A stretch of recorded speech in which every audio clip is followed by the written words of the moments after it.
Since the 911's introduction in the 1960s, it has undergone significant alteration, although not in a visible or proportionate way. Expect Porsche to make just minor changes to the 911, particularly for a mid-cycle update. Most likely, adjustments will be made to items like air intakes.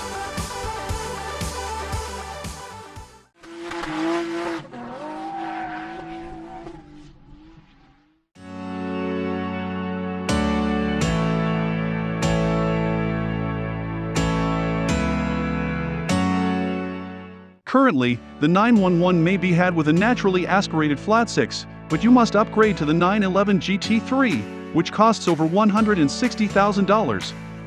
However, there are rumors that Porsche will also sell a less expensive, normally aspirated 911 Carrera in addition to the standard turbocharged variant. The Cayman GTS 4.0's naturally aspirated 4.0-liter flat-six would be installed in that vehicle.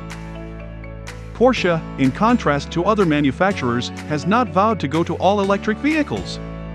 The Taycan is now available, and the next iterations of entry-level vehicles like the Macan SUV and 718 Cayman/Boxster will run on electricity.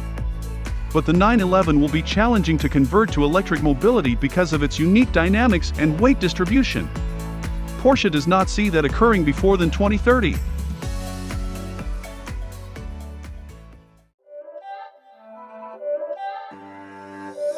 It's not a game, it's a rich thing.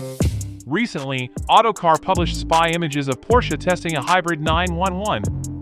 The first one may be an enhanced turbo, which already sacrifices 911 purist characteristics in favor of performance. Additionally, Porsche has been working on creating synthetic e-fuel for combustion engines that would significantly cut emissions.